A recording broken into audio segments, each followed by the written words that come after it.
Jeremias capítulo 3. O Senhor Deus diz: Se um homem se divorciar da sua mulher e ela o deixar para casar com outro, o primeiro marido não poderá casar com ela outra vez. Isso mancharia completamente a terra de Israel. Mas você, meu povo, tem tido muitos amantes e agora quer voltar para mim. Sou eu, o Senhor, quem está falando. Olhe para o alto dos montes e veja. Será que existe algum lugar onde você não agiu como prostituta? Você ficava na beira da estrada esperando os fregueses, como um árabe que espera no deserto para assaltar alguém. Você manchou a terra de Israel com a sua prostituição e seus vícios.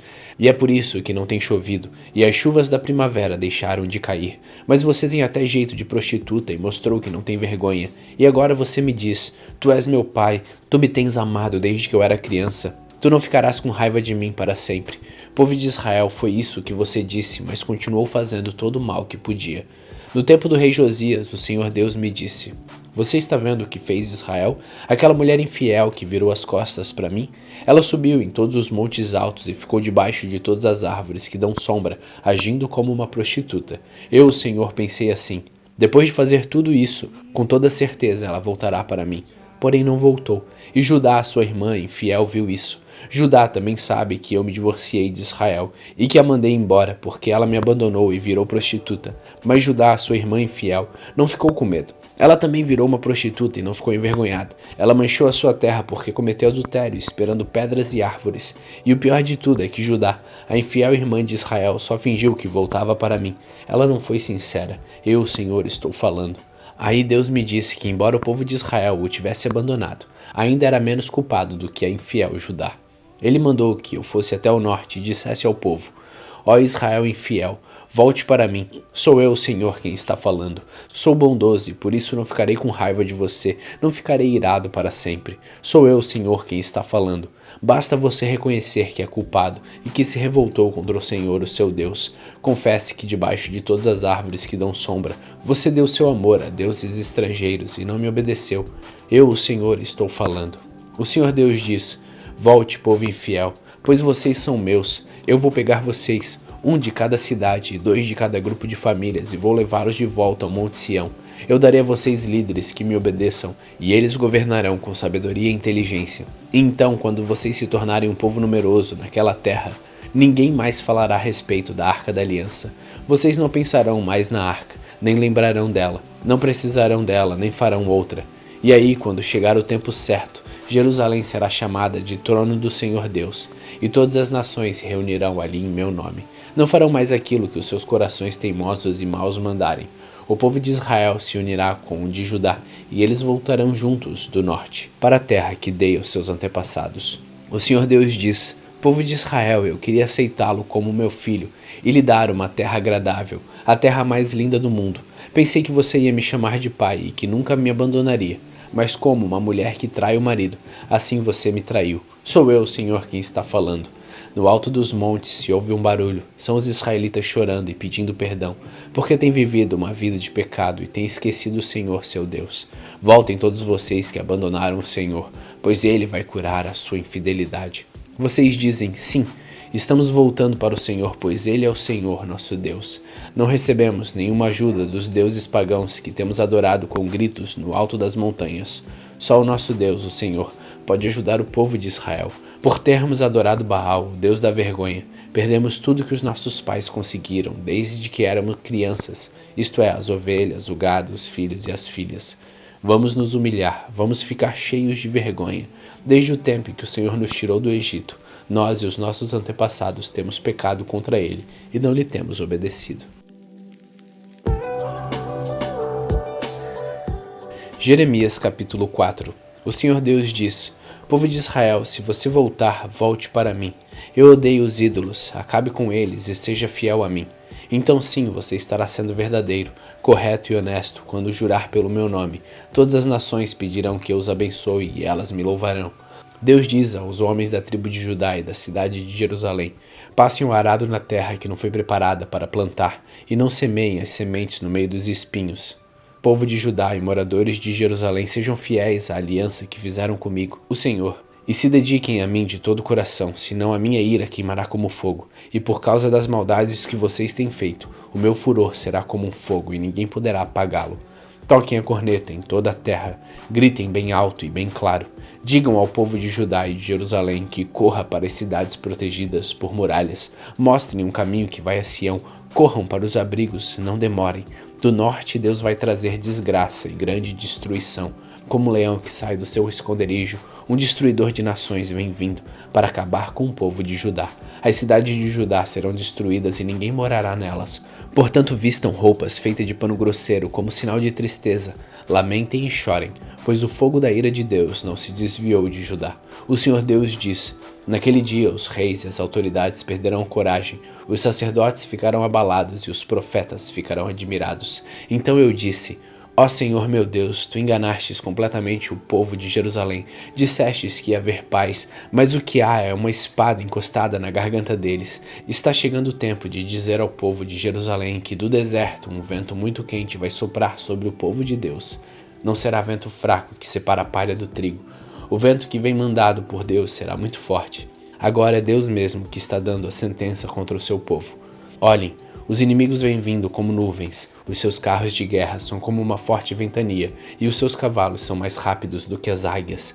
Estamos perdidos, estamos acabados. Jerusalém, limpe a maldade do seu coração para que você seja salva. Até quando você vai continuar com seus maus pensamentos?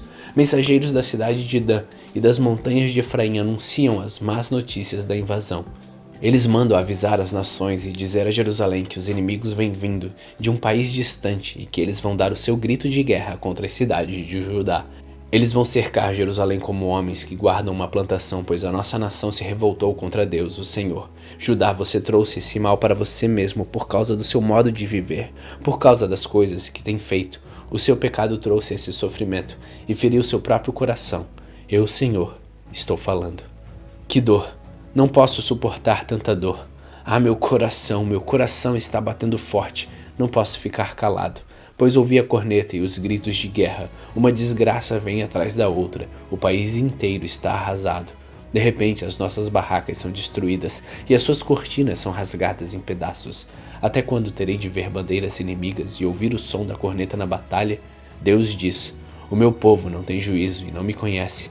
Eles são como crianças tolas e não compreendem as coisas. Para fazer o mal são espertos, mas não sabem fazer o bem. Então olhei.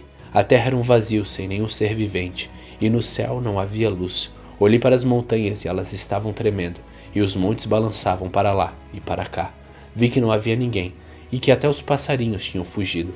Vi ainda que a terra boa tinha virado um deserto, e que as cidades tinham sido arrasadas por Deus, por causa do seu grande furor. Deus disse que a terra toda vai virar um deserto, mas ele não a destruirá completamente. A terra chorará e o céu ficará escuro, pois Deus falou e não mudará de ideia. Ele já decidiu e não voltará atrás. Quando ouvirem o barulho dos cavaleiros e dos atiradores de flechas, então sairão correndo. Alguns fugirão para a floresta e outros subirão para rochas. Todas as cidades ficarão vazias e ninguém morará nelas. Jerusalém, você está condenada. Por que se veste de vermelho? Por que usa joias e pinta os olhos? Não adianta nada você querer ficar bonita. Os seus amantes a rejeitaram, e o que eles querem é matá-la. Houve um grito igual ao de uma mulher com dores de parto. Um grito como o de uma mulher dando à luz ao seu primeiro filho. Era o grito de Jerusalém respirando com dificuldade, estendendo as mãos em desespero e dizendo: estou perdida. Eles vêm vindo para me matar.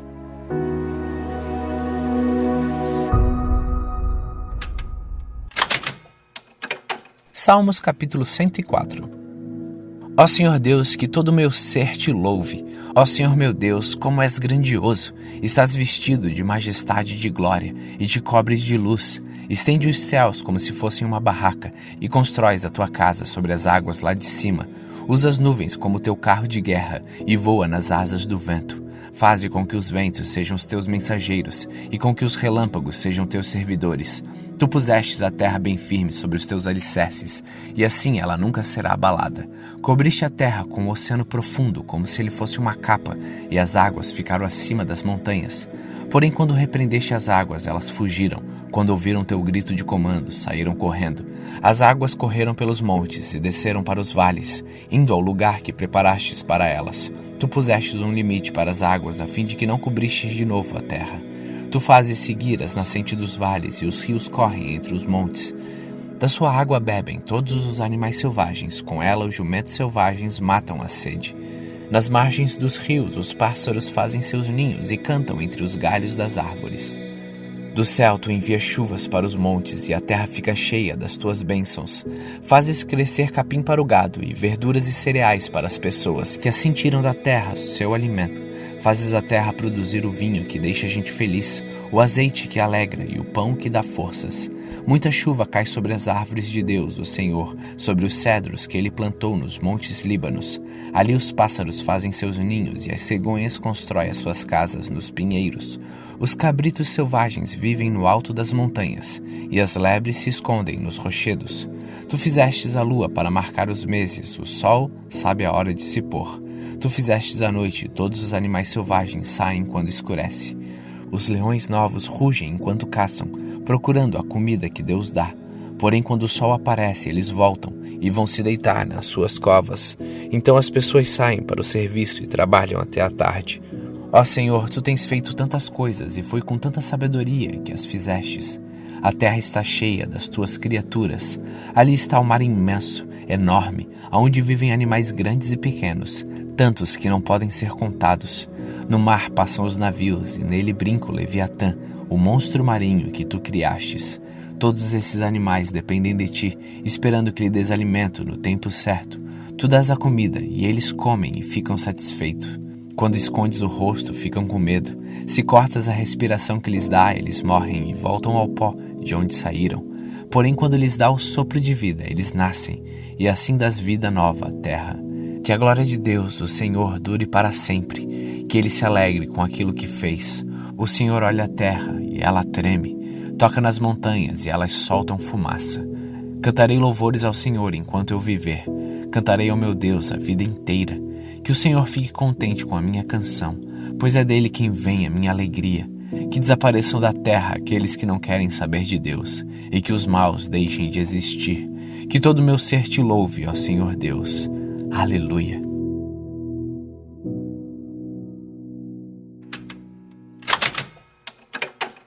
Romanos capítulo 1. Eu, Paulo, servo de Cristo Jesus, escrevo esta carta. Deus me chamou e me separou para ser apóstolo, a fim de que eu anuncie a boa notícia do Evangelho de Deus.